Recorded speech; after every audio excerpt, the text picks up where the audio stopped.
Welcome. This is Stories from Los Angeles, hosted by Eric Ramos. Welcome everybody again to Stories from Los Angeles with Eric Ramos. And today I really want to go over, I guess call it a very important and very meaningful project in my life. As a creative director, sometimes I find it very difficult to balance out my personal projects and of course work projects. To me, actually having work projects of my own is sometimes that as an artist, you kind of feel like, yes, the corporate world pays the bills, but then there's always these little side projects that bring a lot of I don't even know how to explain it, self-worth, or a lot of call it even meaning in your life. And one of those stories for me, honestly, was one of those projects was actually writing a book. I am the author and illustrator of Super Torta. So this is my book that I wrote and illustrated. It was one of those projects to me that, if for those of you that don't even know what a torta is basically a sandwich, a Mexican sandwich that can sometimes have melted cheese. Sometimes it could have all kinds of meat. My personal favorite is the torta cubana. And the torta cubana basically has breaded, it's got sliced up hot dogs. It's got breaded meat. So it's very delicious, highly recommended. But a torta can be as simple as just having ham, some lettuce. That's the traditional, I think, that most people carry around. It's a very blue collar, call it meal. It's exactly like a sandwich. It's easy to pack. It's easy to transport. And so to me, it was always one of those things that I personally have very fond memories of. The origin of Super Torta, to me, actually dates back to when I was a kid. When I was a kid, my mom would pack tortas for me. She would pack tortas for family trips. I had 4 sisters, and they all were they were all put to dance, ballet folklorico. For those of you that don't know what that is, it's basically traditional Mexican dancing. And so sometimes my sisters had a lot of recitals, and my mom would sometimes pack a lot of tortas or sandwiches, either or. It was one of those two, which to me, it was one of my favorite, fondest memories, because we would sometimes even take it to sporting events, very popular with parades, like the New Year's parade here in Pasadena, the Rose Parade, and also specifically the Norwalk Parade. Norwalk, California is a city here in California, here in Los Angeles, on the outskirts. And so they had their Halloween parades that my mom and my dad would take us. And of course, whenever we were hungry, since we were 5 kids, it was very easy to pack. And so that's where my love came from for this book. It's called Super Torta. And funny enough, Super Torta, to me, it's kind of captures the wittiness of my personality. I think I tend to deal with a lot of life with a lot of humor. And so for me now, that the ability to share this back to people, I think there's a lot of history behind the book. The book actually itself, I actually lived it in 3rd grade. In 3rd grade, I actually had a field trip. I had a field trip to a science center, and not the science center here in downtown LA. It was kind of this science, small museum out in La Brea, I think, or La Habra, which is another city out there. And so, like always, I asked my mom, as a little kid, Mom, can you pack me tortas? And she actually packed me like one, and I told her, no, I want 3. And I don't know why I asked for 3, and I actually finished them, but I overpacked. I don't know why that day I wanted 3 tortas as a little, I guess, 3rd grader. In 1999, I was barely 7 years old, and there's no way that was gonna fit in my mouth. But anyways, or in my stomach. But the funny thing is that I think part of me just kind of wanted to show up to like my lunch and be like, look how much food I have, everybody. So it was kind of like a weird flex that I wanted to do with my friends in 3rd grade. And so lunchtime came, my mom actually did pack me 3 tortas. When the time came for lunch, there was this kid, I'll even say his name was Paulino. I don't even know what happened to him. We all grew apart separately in life, but the kid forgot his lunch, he forgot his lunch. And my teacher, she looked over and she noticed that I had 3 tortas. And she asked me if I was kind enough to give my friend a torta. And part of me was like, that's the right thing to do. But the little kid in me was just like, but my mom packed them for me. And I think that's what came out of my mouth, because I remember the teacher saying, Eric, that's not nice. When you have something, you have to share with people. I was like, but this is my food. Like, why do I have to share the food that my mom made? But the teacher eventually was like, Eric, if it was you, and she just made me realize, if it was you and you didn't have lunch, would you want someone to share your food with you? And I said, yeah. And so I eventually did give this kid an extra torta of mine. And it's funny because I guess I did it because it's the right thing to do, but part of me inside of me was kind of dying inside and was like, here you go, kid, have one of my tortas. And that moment forever was kind of instilled in my mind. To me, it's one of those things that I genuinely to this day kind of laugh about. And even then, some of my friends as adults still remember that moment where I showed up with that many tortas, and the fact that they kind of remember me kind of throwing a fit as a little kid. So that's the origin of the story. For me, it was just a moment that I lived that had a lot of humor looking back. And then fast forward to 7th grade in 2003, I actually wrote the book in 7th grade as a class project. And this is the original book. This is the original book that I had. As you can see, I wrote Super Torta on it right there.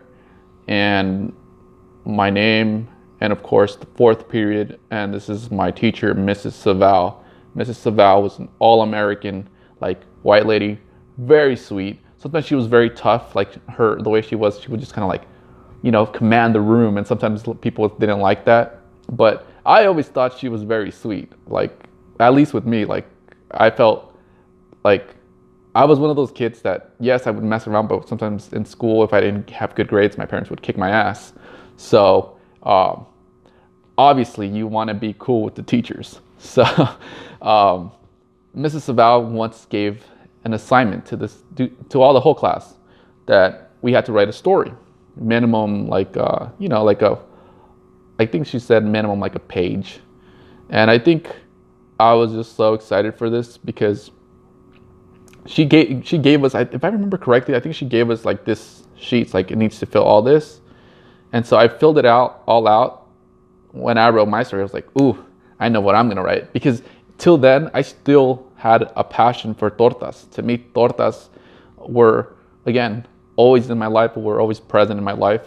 So I was just like, oh, this is so funny. I can't wait to write about the time that, one of my tortas got away from me. I know it's dramatic, but eventually that's what I landed on. So I want to share this book with you guys because I wrote the story, but then I was like, oh, I really want to draw this. I really want to draw this out. So I went, took that extra credit approach, and I actually ended up like super gluing this paper. Like I just folded a bunch of papers and I started making a pop-up book out of it. And mind you that this is like 2003. It's 2024 now. Happy New Year, by the way. 2024. So that makes us this book is almost like 21 years old, like of history that my mom actually was very proud of me because she saw me how dedicated I was to actually make this book that I drew with markers, colored pencils, and again scissors, and even like what's it called, like pencils. I think my mom might have helped me a little bit because my mom and I, even as a fifth grader, we would work on projects together. And that was kind of our thing. Like she kind of enjoyed arts herself, and so she and I would always go above and beyond when it came to like art projects. And so this is where I wrote the story. I'll read it to you guys now, but that was a little backstory of this book. There once was a torta that got dropped in radioactive water that made it transform into something else. So here is the torta. So you guys can see a little bit of detail there. The reaction of the tortas made it go from tiny to a giant monster. The giant torta was bigger than the Empire State Building. And here you go. You go from tiny, tinier, big, giant, because tiny and tinier and big makes total sense as a seventh grader, right?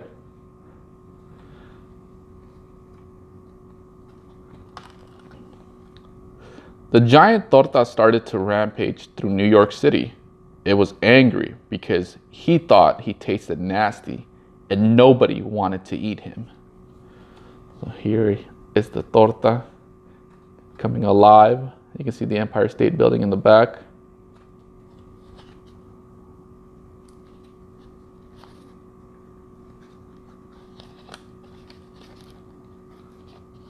The police couldn't stop him. Not even Superman, Batman, or Underdog. People were thinking it was the end of the world. An atomic bomb was nothing to the giant torta. And as you can see there, it's a little tank. And there's Underdog, there's Superman, and Batman being tossed around by a giant torta. And of course, I don't know why, but he's in New York with an I Love New York City shirt. But lucky for us, there was a kid who loved tortas. His name was Eric. Eric wasn't afraid of tortas at all. He even stood up to him. And because 20 years have gone by, I guess somewhere along the lines, a little me got ripped out, but the torta is still there. In one mighty bite of Eric's mouth, he gobbled down the torta. What happened after that? The radioactive torta made Eric really smart. Until then, Eric has eaten every kind of torta. Almost. And there I am, 7th grade me, wearing Echo, wearing Nikes. Pretty sure those are Dickies, with spiky hair. And I put a lot of things that apparently mean a lot to me. I have a Subway napkin sticker. Like, this is how much I love sandwiches and tortas. Like, you haven't... I cut out a napkin and I put it in there. The Subway logo. So, this is the original story. This is the original story from 3rd grade in 1999. And I think I have to really thank my mom for this because she was very proud of me for doing this. If it wasn't for her, I don't know where this book was, but she kept it and she treasured it. And ultimately, I kind of, throughout the years, when I would look at it, it would remind me of, the realizing that, yeah, you're a creative. This is what you do. Fast forward now, as a marketing director, it's the creativity now is applied in the corporate world, but this is the beginnings of what I created. And so we fast forward now to, as an adult, I guess I would say that the journey to actually write the book itself was very difficult, just because sometimes I was being distracted by like friends. I wanted to do it, but I never had that ability to sit down and just knock it out. I think as we grow, there's, life gets in the way, but it was always something in the back of my head that I was just like, I need to put this book out one day, like publish this book. My mom and she would actually spend a lot of time during the summer. We would walk to our neighborhood library, and there my sisters and I would just, read all these books. I personally loved a lot of picture books. My older sister, she would always go for like the books that had like, thick actual novels that to me I found boring because there was no like visual stimulation for me. Go figure. So I was always attracted to like even like history books that at least had photos, or even design books that had photos. To me, something about photos, something that goes along with the text. Has always been my choice of books. I just can't read just pure text. But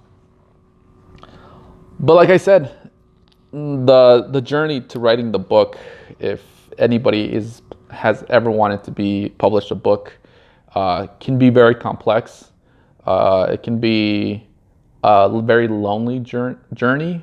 At least for me, it was kind of a journey that I kind of had to make time, or that even life kind of forced me to kind of make time for it. I tried to write the book around 2015, 2017, and I guess I would have you can say that I had my first real job that, I realized like, yeah, I'm going nowhere. I am part of this team. And so it was very fast paced. It was in Beverly Hills, and kind of realizing that I was getting a little bit stressed out. At the time, I did have a girlfriend, but I felt like I just couldn't manage an extra project with those two, big parts of my life happening around me. Whenever I tried to write the book, I would always kind of be like, distracted. Hey, come pick me up. Let's go out. Let's go do this. Which I guess in hindsight, that is normal for people to go out and date. I sound like a robot right now, but I promise you I'm not. So yeah, I tried. I even made the file. I remember opening it up and starting to write it out on pages, because I wanted to rewrite the book to what was the now. This is the origin story. This is the version 2 story. The version 2 story was actually self-published. Before I got my publishing deal, I invested my own money and actually went to print shops, asked around for pricing, and of course, I was able to even go online and search Chinese print shops. So I was able to, I forget the site, but I was able to find one that gave me pretty quality books. As you can see, it's small, but definitely feels really good with the hardcover. And so I'll read you guys this book. If you guys notice, actually, I'll read you the final book because it's very similar. But something to go over on this book is that the version 1 of this book was written in all English. Written in all English because I don't know. To me, even though yes, it's kind of like Hispanic, air quotes. There's background. To me, kind of making my career here in Los Angeles, I kind of wanted to incorporate visuals that were modern to my story now. The fast forward from 2003 to from 1999, me creating this torta in New York, I wanted something that took place here in LA, especially with all the skyscrapers. Something about skyscrapers to me, now that I live in one, you can see that, I don't know, looking up, I guess the mere action of just looking up and looking at the twinkling lights for me has always been very inspiring as a kid. Even like there used to be a children's museum here in downtown Los Angeles that my parents would take us to. And every time I would look up, especially the LA Kids murals along the 101, that's now sadly it's been vandalized. It would always make me feel like I was part of this city, like seeing all the different children playing in different, like even different skin tones. I never looked at it like a representation, but I don't know, just seeing like, yeah, that's like the kids in my school. We're a melting pot here. I felt like, yeah, this is so LA. But I always wanted to do something that representing a little bit me. And funny, this just slipped out. This is actually a book. What's it called? One of those things in the books that you read. A bookmark. A bookmark from Sincerely Sicily. Shout out to the author, Tamika Burgess. She and I did a book reading in Long Beach. But I'm plugging her. So yes. So I wanted to incorporate more of my real life influences into this book. And to me, I wrote it in English because naturally I speak more English day to day. Even the internal dialogue in my head is more, always has, and kind of speaks English. Of course, at first, my first language was Spanish because my parents, that's how they taught me till I got to preschool. And then I realized like, wow, I don't know what anybody's saying. But from then on, I just kind of picked it up and only used Spanish at home. I feel like this is kind of an LA book, a little bit of drawings. I'm very inspired by Salvador Dali. The realism of something looking real, but at the same time not real, is something that has always inspired me as far as like an art person, a creative person. And so to me, I kind of put like, humble beginnings, because funny enough, the brick wall kind of represents, I ended up living in a very nice, what is it called? Apartment, but it was more of a loft. The loft itself had a like brick wall. So it's like, this was before. So I incorporated brick walls because at first to me it was kind of like a, something simple, very humble beginnings. And of course plants. I love plants, as you can see. So I wanted to incorporate a little bit of like the images that I grew up around, all kind of there, even the plates that sometimes you go to traditional homes or traditional restaurants, and it's all there. And the torta that you see on here was actually a torta that I was eating, and I took a picture of. I photographed the torta and then I ate it, but this is the torta that I made. If I remember correctly, I think it had some egg, ham, lettuce and tomatoes. And so this is a little kid that loves tortas. His name is Bombo, by the way.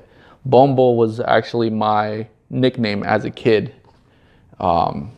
My parents called me Bombo because there's this song that goes Bombo, Bombo, Bombo, Maracas, Bombo, Bombo, Bombo, mi amor. And so Bombo also is a little chubby. It means like chunky. And so I guess I was a little chunky back then before I got into sports. But yeah, so I named the child Bombo because, it's about me in this story. And talks about like him getting ready to go to a field trip. As you can see, he's got his tortas wrapped in foil. And it's funny because when I was giving a speech or a recital, book recital in Long Beach, there was this gentleman who said, seeing the tortas wrapped in foil, like he goes like, that's such a like authentic like representation of how like the working class sometimes just wraps their tortas and they just take it to go, like at construction sites. He's like, yeah, I take my tortas wrapped in foil, like my mom would do that for me as well. And so it was kind of like a gentleman who was older than me with his kid sitting next to him. He's like, I really appreciate you, like, because sometimes I felt poor. If anything, I felt like, oh, everybody has their lunch. Meanwhile, I have my wrapped torta. Meanwhile, you're over here parading it around, like putting it in a book. And I was like, wow, dude, I never saw it that way. I was always very proud of my book. My tortas. I was very proud of my mom's, like the fact that I saw my mom do it for me. I don't know, as a child, and even now as an adult, the moment somebody like makes something for me, like it's like the biggest love language that someone can do for me. To me, it's like, wow, like you want to feed me, you want to keep me alive for the, like to me, like just that action. It's such a huge deal that I whenever like people do things for me, like even a torta, I was very protective of it. Even my tortas, I didn't want to give it away. As you can see, he has 3 tortas there, and of course, a little more context to the original book. The field trip ends up going to a nuclear power plant, which we did not go to a power plant. Just a little a little like, what's the word? I'm blanking out right now. A little nudge at reality, but I guess that's what creativity is for, right? During the trip, one of his tortas slipped out of his lunch bag. As you can see, the class, and one of the tortas slipped out and fell into radioactive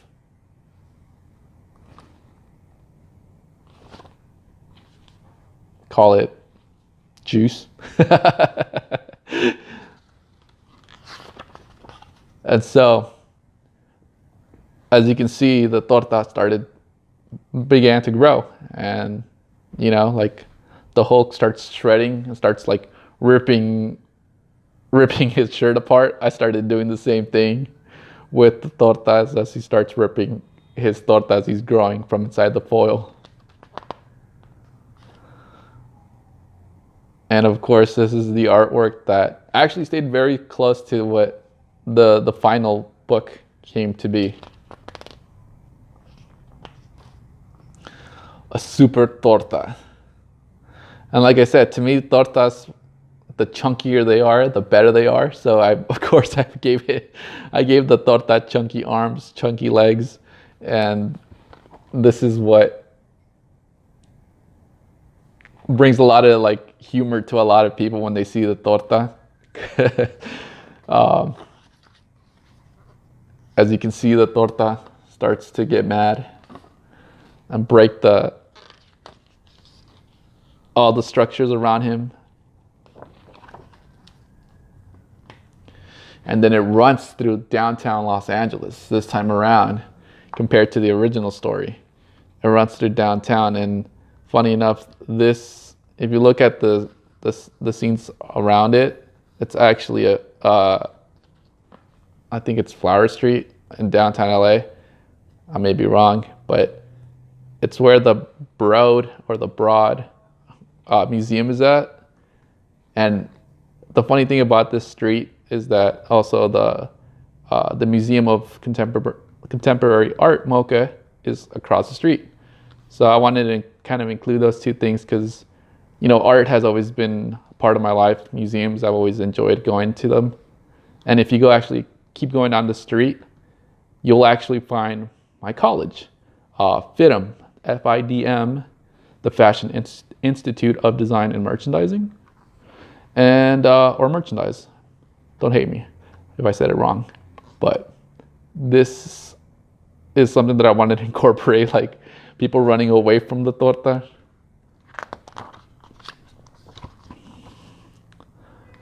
And this is the view of downtown LA that you'll see if you drive up the 110 freeway.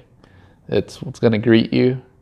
You see the palm trees, you see the cops, the popo, and of course, military planes dropping bombs on the torta.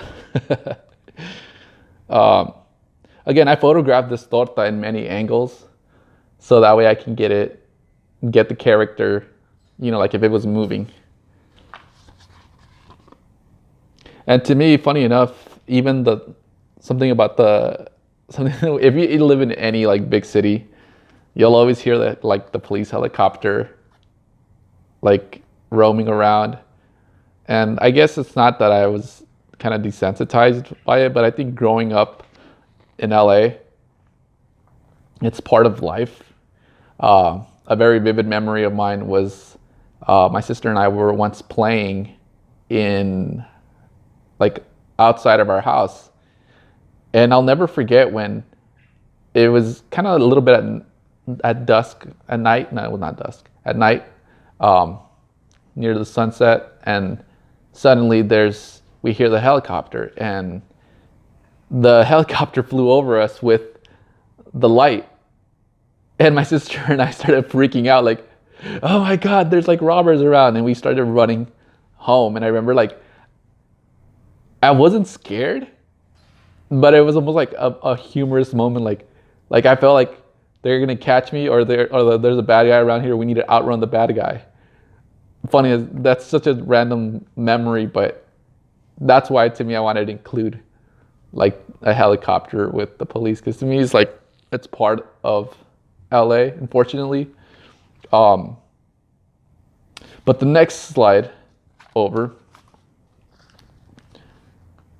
is the torta coming up the 110 freeway. And the apartments on the side here are actually where I used to reside during college. Should I plug them? I don't know. The Medici in downtown LA. I lived there when I was attending FIDM.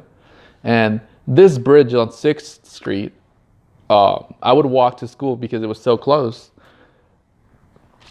One thing that I realized, like, on that bridge, there was a moment that I was really tired one time after class, and like, I didn't have a lot of money back then. And so I would sometimes just stand there a little bit and just kind of look at the sunset and just the cars like driving by.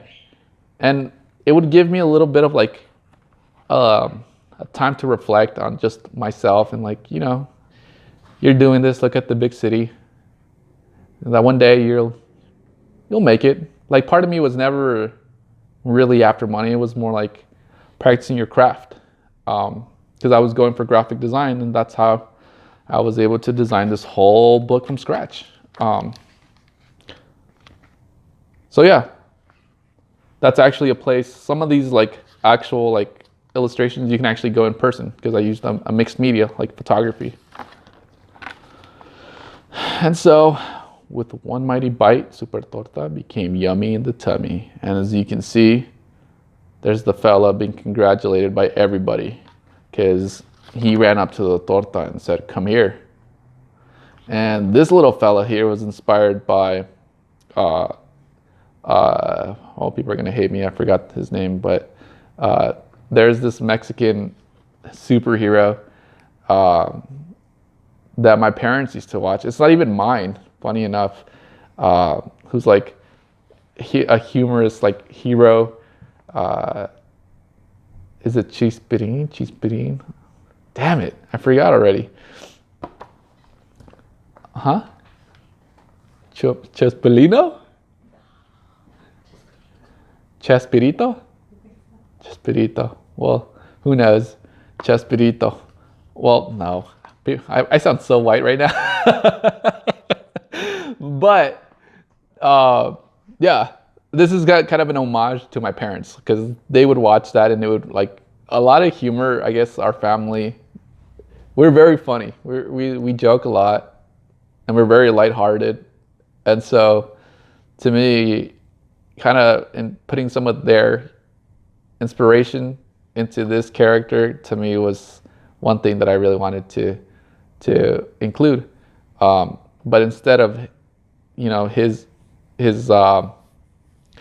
call it his logo, I put my torta lover on it on the shirt. I wanted him to have a shirt that always expressed how much he loved.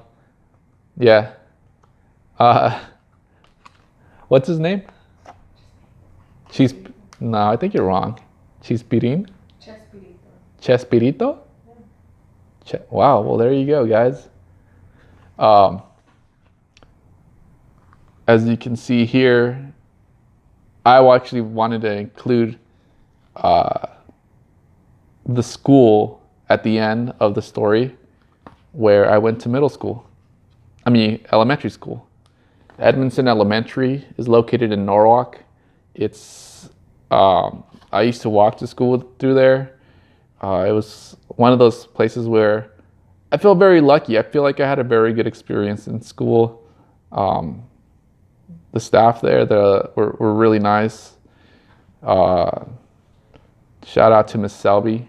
She was my third grade teacher where this story happened.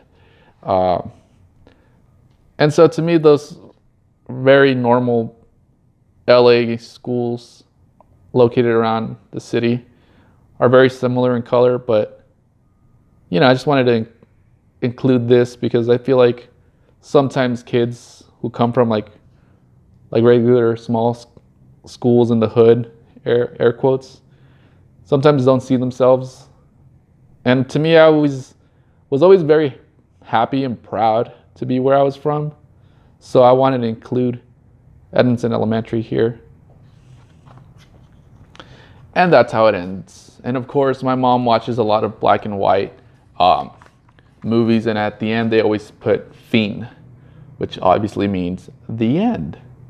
And so I wrote this whole book in English, and I dedicated this to my mother and father, whose love and attention promoted a life of imagination. This is the book that I wrote as an adult. I kind of took a chance on myself, even if nobody really understood the book. It's a very sweet book, but the process itself was a little, I would say a little dramatic, because I think around 2018, which was when I started writing this, I was kind of going through difficult times as an older sibling of 4 sisters, as a boyfriend at the time, and as a Latino, because sometimes we're growing up and we're taught to kind of bottle up a lot of feelings and emotions, even culturally, even as a male, like kind of just pushed to act and think a certain way. I think it's one of those things that even now, sometimes I still struggle a little bit on clarifying what I'm feeling, but I was kind of depressed, I would say. I think I was kind of going through the motions. There was one time that I think the communication between my family and I wasn't the best at the time. I also went to like a little kind of traumatic event that really made me kind of shift things the way I thought. And I didn't really have anybody to talk about with.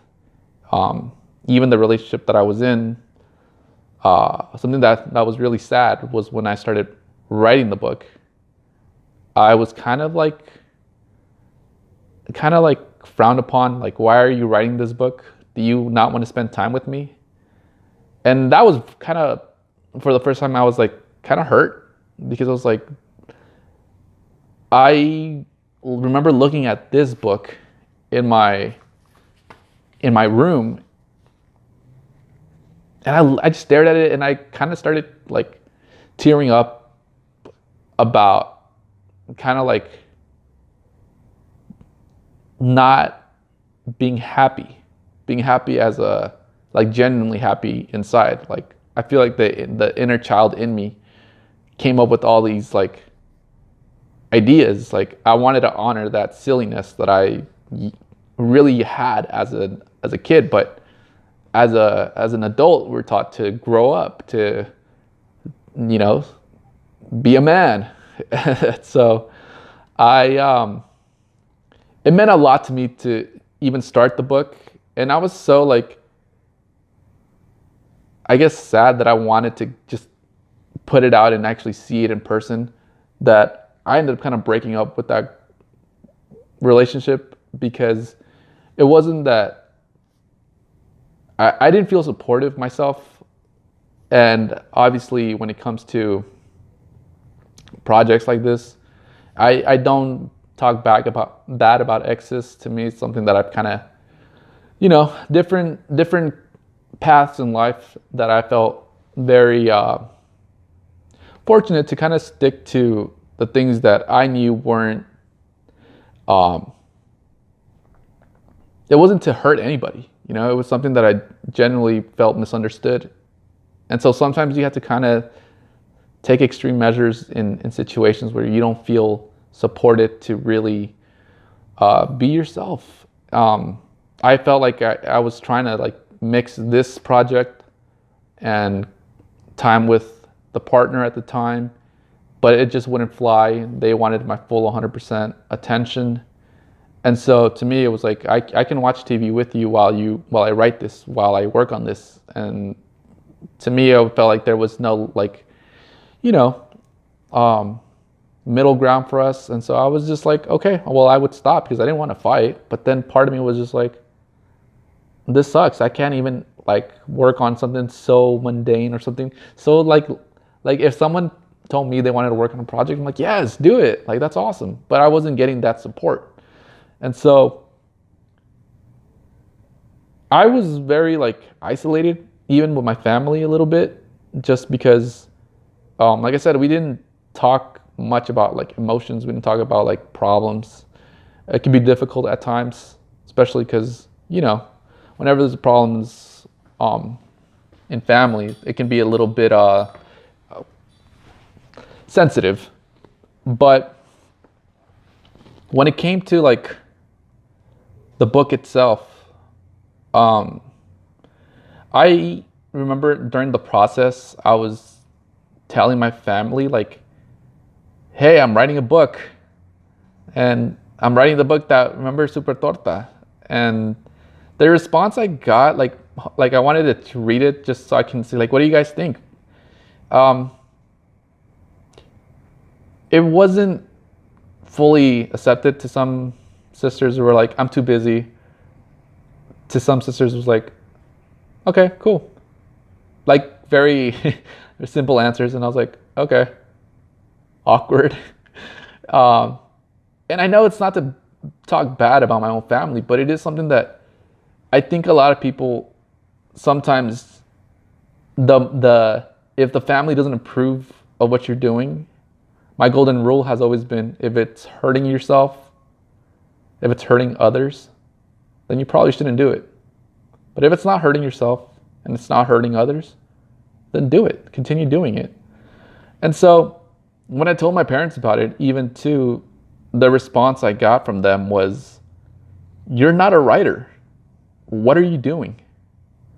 And that hurt. Like, that was kind of a gut punch, and it made me more angry because I'm like, I'm such an emotional wreck right now, and I'm just trying to write a book that means so much to me.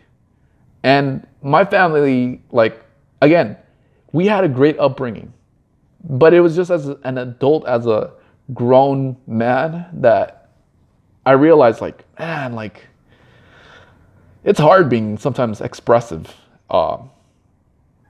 And honestly, my family and I now talked about this, and they don't like me saying these kind of things, but it is a very raw reality that sometimes a lot of people don't see that they themselves experience. I'm trying to be as honest and and clear about like how this whole process was.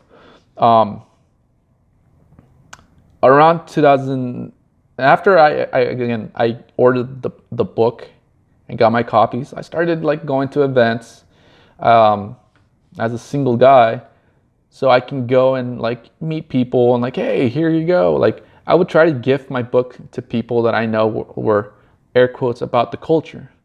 But sadly enough, sometimes people who were all about the culture, they showed like little to no love, which kind of like made me realize like, ow, like, you know, if it was me, like, you know, check this out. Especially if somebody wanted to gift me something, I was just like, thank you, you worked on this. But you know,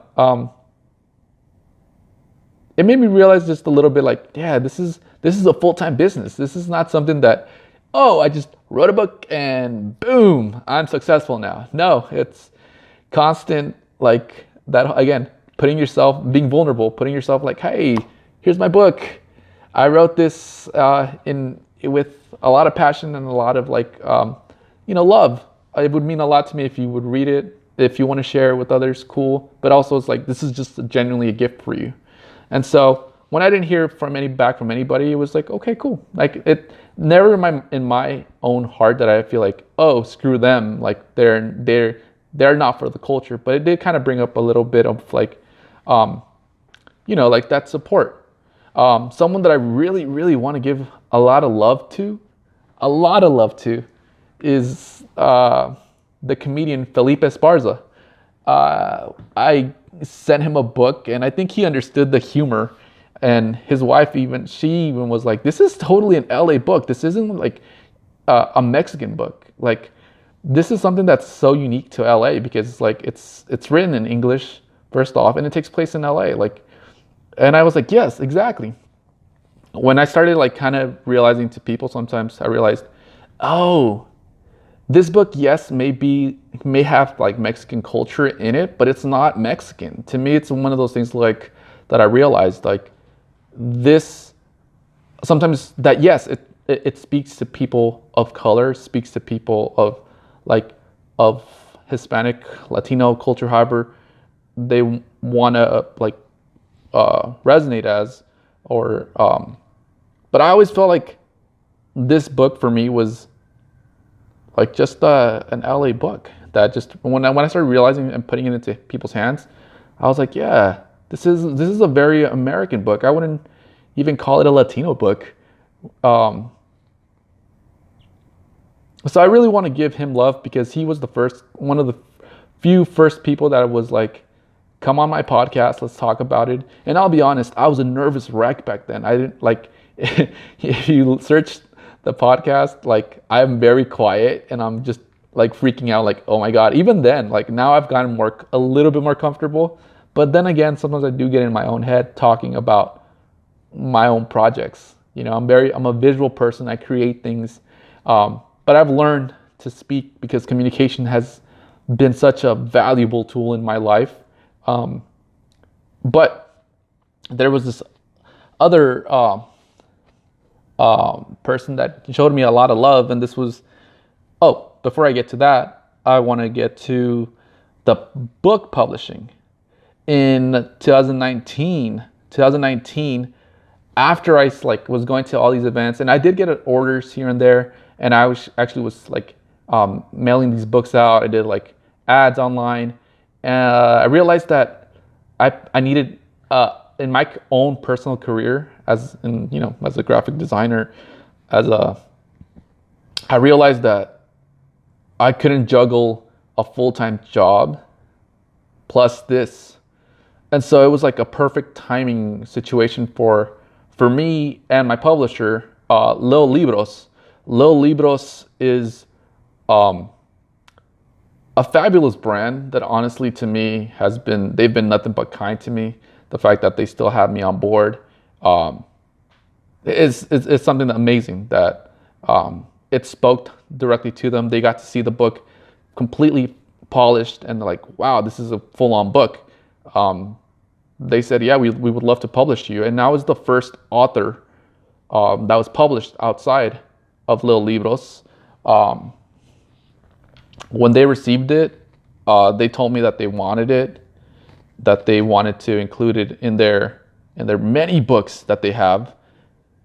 Patty Rodriguez is the one who she co-founded that book with my other publisher. There's two awesome ladies that published this book together, that would published a bunch of books together. Little Libros, if you search for them on Instagram, they have like 142,000 followers. They're in LACMA, Getty, MOLA.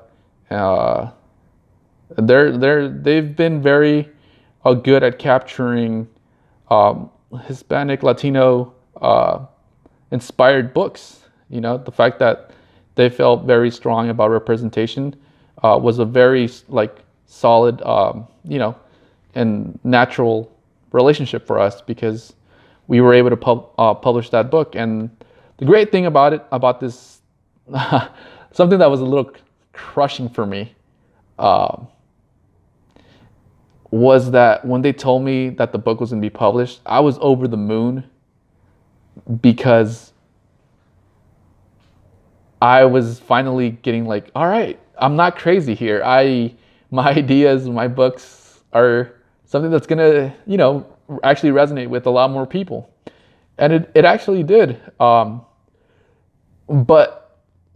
the thing that sucked so hard was that the book was set to be published in March 20, I think, of 2020.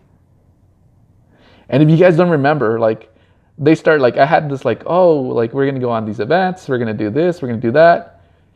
And then the world shut down. And I was so crushed, because they had sent me out to some community events. They had to even send me to some schools. And I was just a little bit crushed, the fact that all the events that they had ready for me, just completely got shut down. It was such a dramatic blow to me, because I was well, I guess, it is what it is. I luckily for me, like I said, I had a great opportunity. I had amazing opportunities to practice my craft in my career. And so my career started taking off. I got more managing positions, where I started hiring talent and putting together workflows for manufacturing companies, and now for a real estate company. But what sucked was that everything got canceled. And ultimately, to me, I kind of put it on the back burner myself too, because I was like, okay, well, I can either be sad about it or just continue with the good things that are happening in my life. So I did that. I did that, and by 2022, after the world started opening up a little bit again, I started getting a lot of DMs from teachers, from principals, and even kind of influencers. Dana.T on Instagram just happens to be P. Diddy's daughter, who, no, Dana T's not her daughter. It's just, they had a baby together. And so she gave me a shout out on Instagram with her baby reading the book. And I was blown away. I was like, oh my God, this book is in your house. Obviously, with everything that recent accusations that are happening with his career, it's sad. But the fact that my book was there, and in their home, I was just like, oh my God, this is awesome. I want to give also the shout out to Ariana Steen, because obviously she's also the co-owner of Little Libros. And so they've contacted me now for for events, and the community itself also has like reached out to me about like making, community events surrounding the book. So overall, it's kind of worked.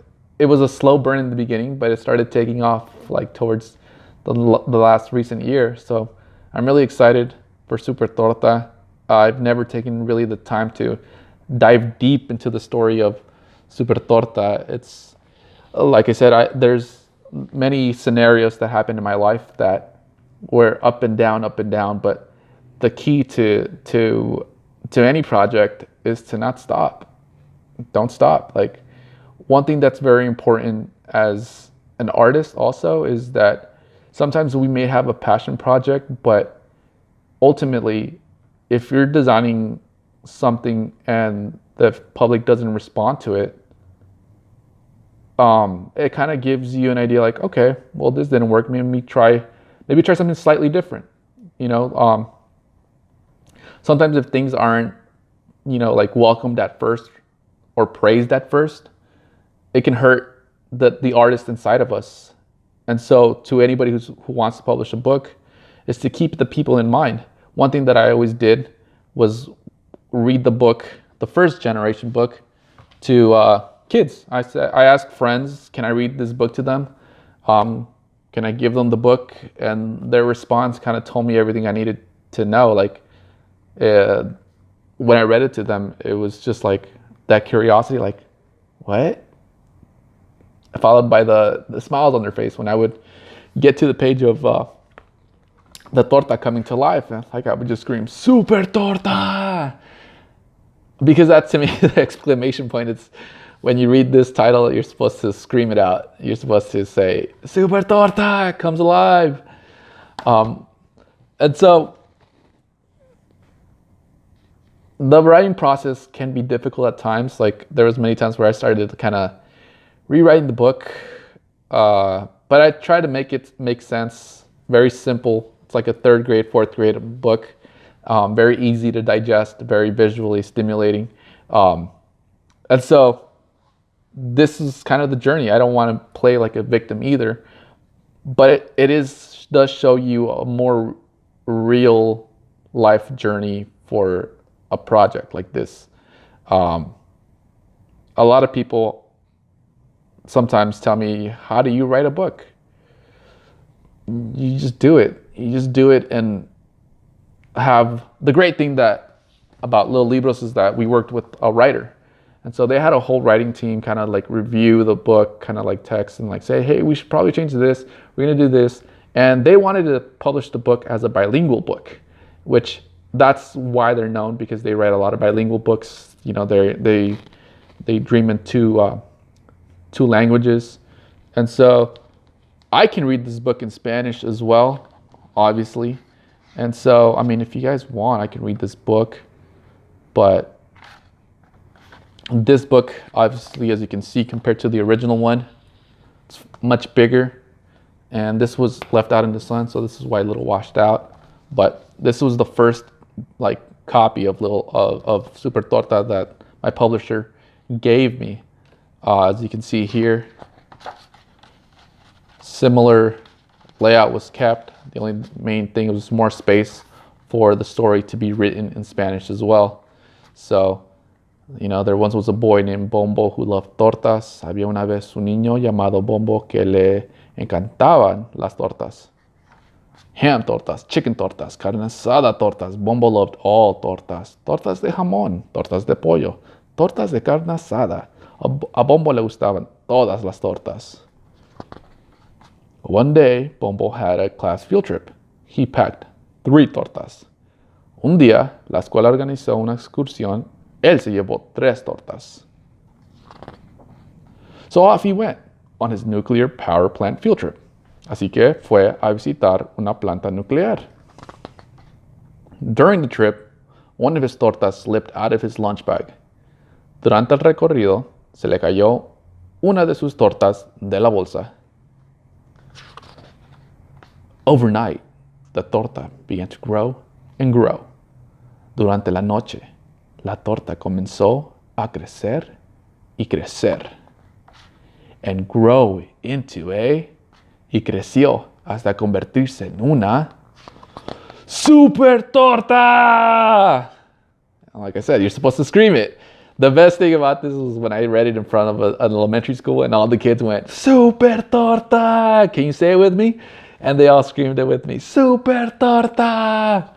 So, super torta was angry because no one ate it. Super torta estaba enojada porque nadie se la había comido. So it jumbled, rumbled, and crumbled the whole city. Así que sacudió, retumbó, y desmoronó toda la ciudad. No one could stop it. All hope was about to be lost. Nadie podía detenerla. Habían perdido la esperanza. Lucky for us, someone called Bombo to the rescue.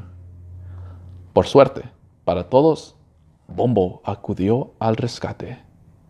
And of course here this picture says, "Come here, you torta. I ain't afraid of you." With one mighty bite, Super Torta became yummy in the tummy. The world celebrated. Le dio una mordida y la Super Torta terminó en su pancita. Todo el mundo lo celebró.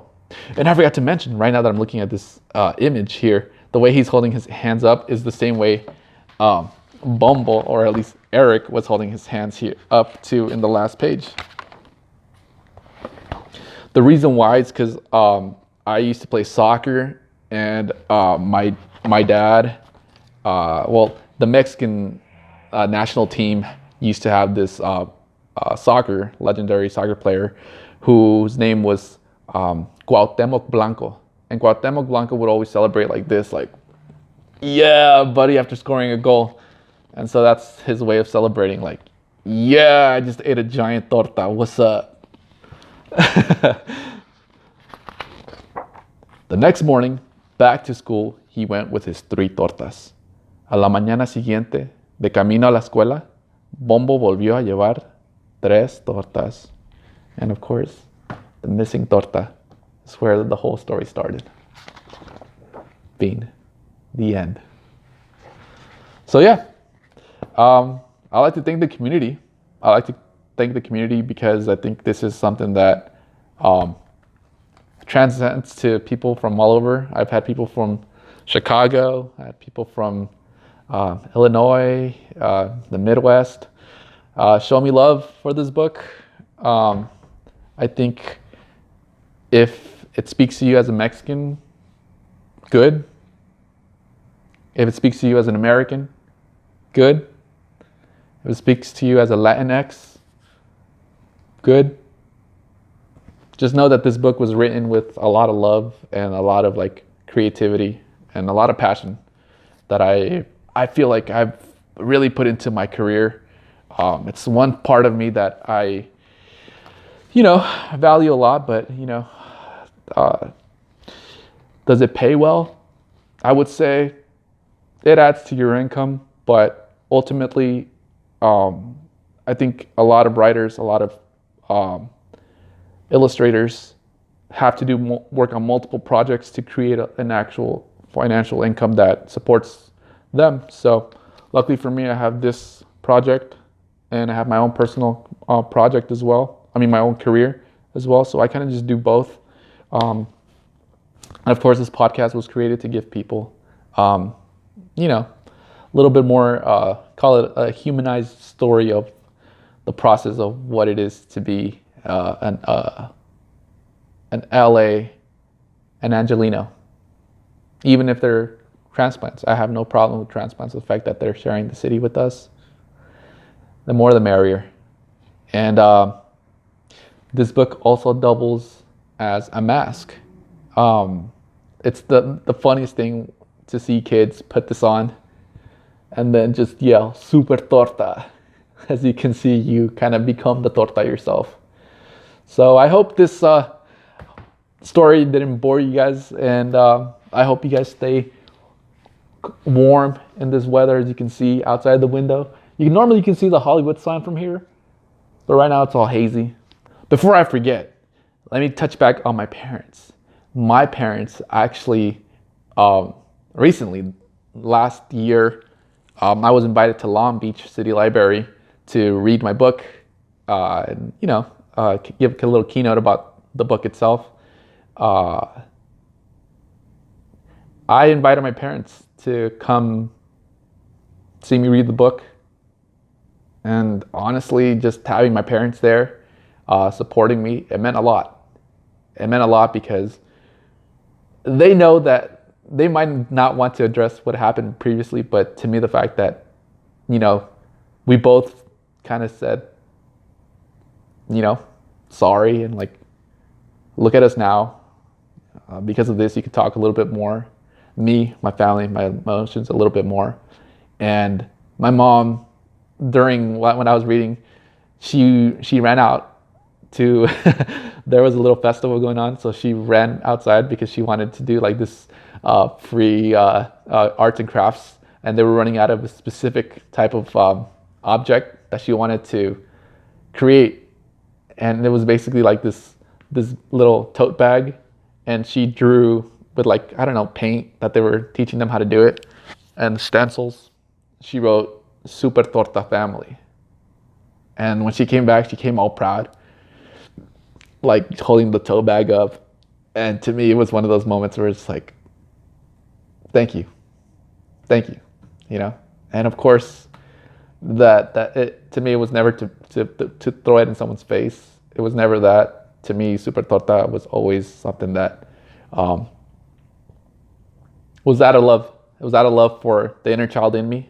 And something funny that I ended up doing, and I know this is maybe a little bit inappropriate, but I ended up tattooing Super Torta in my heart, right over my left chest, just to symbolize that to remain as a kid at heart.